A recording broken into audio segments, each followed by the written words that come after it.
Manuel pasea por las ruinas de la estación de Llera y rememora con claridad la época en la que cientos de obreros trabajaban en este mismo lugar hoy abandonado.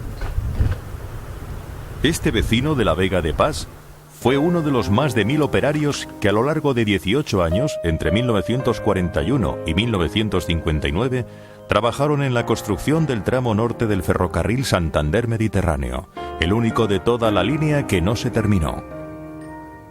Manuel lamenta que el sacrificio de tantos años no sirviese para nada. El tren no llegó a detenerse nunca en esta estación. Entra pena al verlo así. Según yo lo conocí aquí, cuando se hizo y cuando se trabajó todo esto. Y ahora verlo aquí, abandonado y destrozado también, que está. Después que se estuvo aquí trabajando muchos años, y la salud que perdieron mucha gente aquí, y ahora que se quede esto paralizado, es una pena. Porque cuánto mejor estaba esto que estaría, que vendría el tren. El proyecto del ferrocarril Santander-Mediterráneo tiene su origen a comienzos del siglo XX. El objetivo era conectar por tren los puertos marítimos de Santander y Valencia. El trayecto uniría Santander con Burgos, Burgos con Soria y Soria con Calatayud. En Calatayud, el trazado conectaría con el ferrocarril central de Aragón, que comunicaba directamente con Valencia. El recorrido se llegó a terminar por completo en 1930, con la excepción de un pequeño tramo de solo 63 kilómetros, los que separan Ciudad d'Ossante en Burgos de Boo de Guarnizo en Cantabria. Los trabajos se abandonaron cuando la obra estaba casi terminada. ¿Por qué no llegó a circular nunca un tren por estos túneles? ¿Por qué ningún ferrocarril se detuvo en estas estaciones? Es para muchos aún hoy algo inexplicable.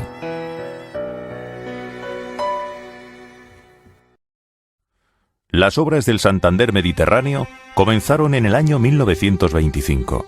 La primera fase se desarrolló a un ritmo frenético y en 1930 se habían puesto en servicio 367 kilómetros entre Ciudad d'Ossante en Burgos, muy cerca del límite con Cantabria y Calatayud. Fue entonces cuando se presentaron las dificultades. La conexión proyectada entre Santander y el Mediterráneo suponía una clara competencia al pujante puerto de Bilbao. Comenzaron entonces las presiones de orden político para parar la obra.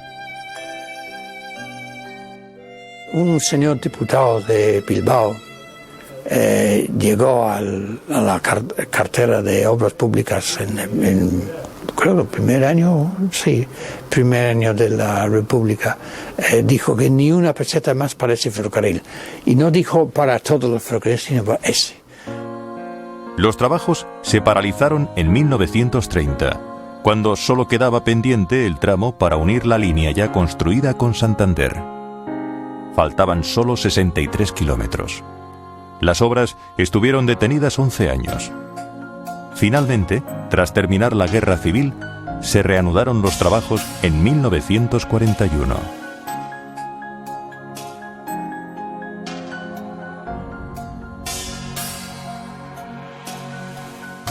El Ministerio de Obras Públicas eligió un trazado que se iniciaba en esta estación de Boo de Guarnizo.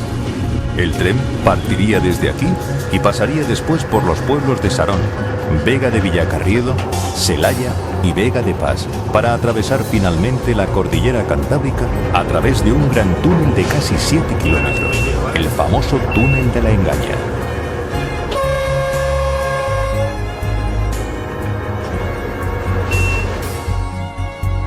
El trayecto era muy complejo y obligaba a la construcción de 32 túneles. La zona más complicada se concentraba entre la Vega de Pas y Castilla y León. La difícil orografía y el duro clima en invierno hicieron que las obras avanzasen lentamente. Las condiciones de trabajo, sobre todo los primeros años en los que ni siquiera había electricidad, eran muy duras. Había que trabajar y a pico y pala aquí en estos terraplenes para echarlo todo abajo. No había cuando aquello maquinaria, como ahora. Manuel pasea por el túnel de la Engaña. Camina por donde nunca llegó a pasar el tren y recuerda cómo se trabajaba a mediados del siglo XX. Nos cuenta que los hombres de la Vega de Pas tenían un recelo especial a trabajar dentro del túnel. Los de aquí no queríamos entrar porque era malo para trabajar, peligroso, después era enfermo también para la silicosis y no queríamos entrar, queríamos quedarnos fuera. Y los que venían de afuera querían entrar al túnel por causa de que allí trabajaban todos los días, lloviera y eso, todos los días trabajaban. En la construcción del túnel de la Engaña trabajaron 2 cuadrillas, cada una formada por cientos de obreros. Una avanzaba por la boca sur y la otra por la norte. Tenían que encontrarse a medio camino. Primero se hacía el avance, que consistía en abrir un pequeño túnel. Después había que ensanchar la cavidad. Esa era la parte más delicada y peligrosa. Porque el otro, el avance era estrecho y no casi peligraba, como era roca, pero al desanchar ya bajaba más y era como caían los lisos esos, y fue donde cayeron algunos obreros. Y en el otro pues también caían algunos, a veces heridos y de todo hubo aquí en el túnel.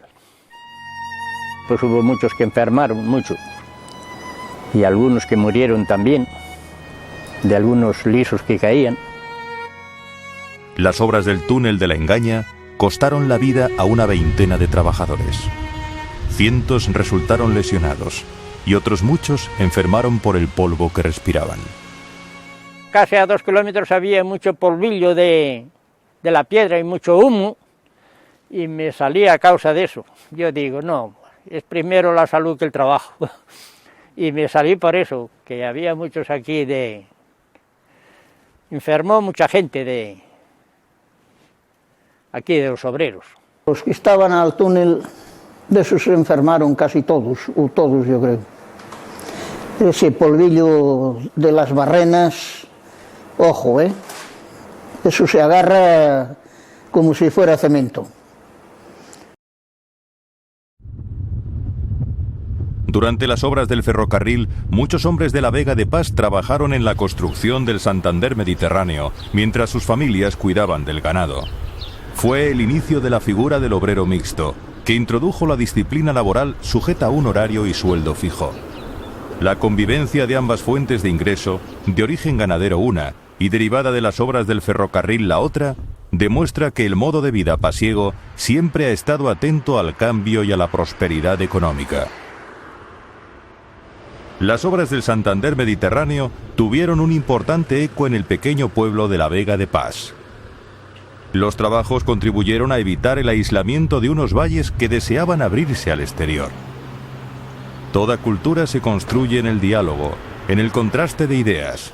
Los cientos de obreros de toda España que llegaron al túnel siempre fueron bien acogidos entre los pasiegos. Aquí hubo de todas partes, de Asturias muchos, andaluces también, de Galicia, de todas partes, hubo de Zaragoza hasta de Madrid, hubo madrileños aquí.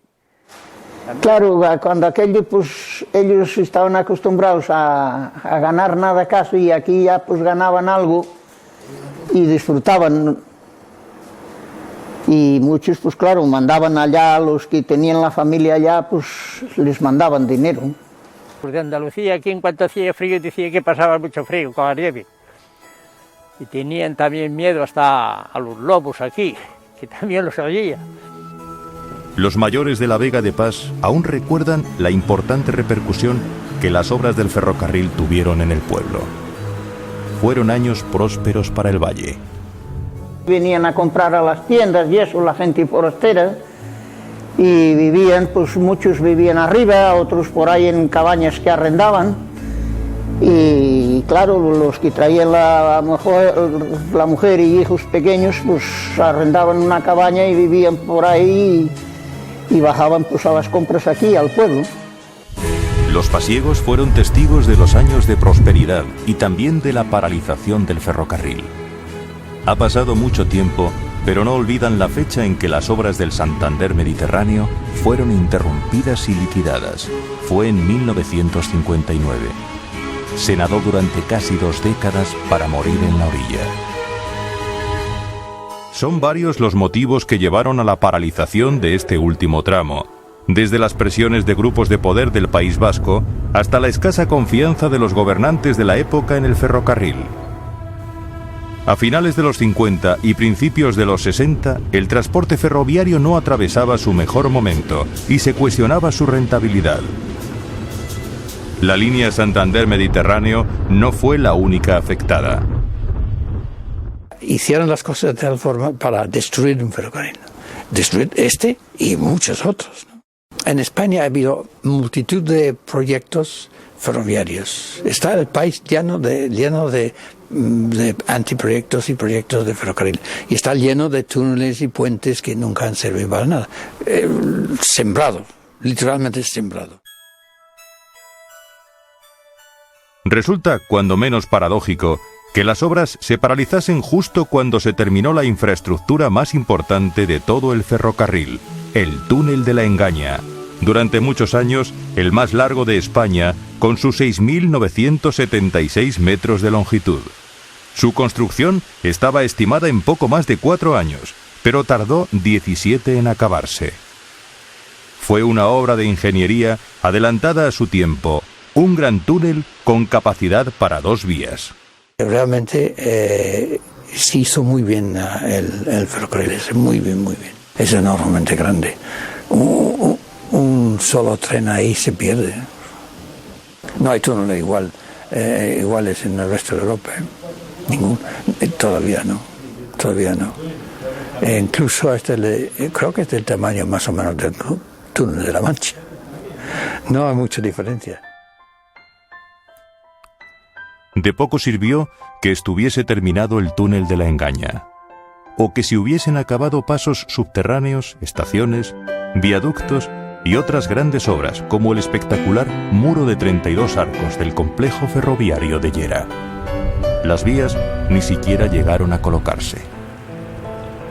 La costosa infraestructura solo sirvió para que durante décadas las gentes del lugar utilizaran el paso subterráneo para circular con sus vehículos en invierno, evitando los puertos nevados. Pero los años, la humedad y la falta de mantenimiento fueron minando poco a poco la salud del túnel de la Engaña, que en octubre de 1999 quedó definitivamente cerrado por un desprendimiento cerca de su boca sur.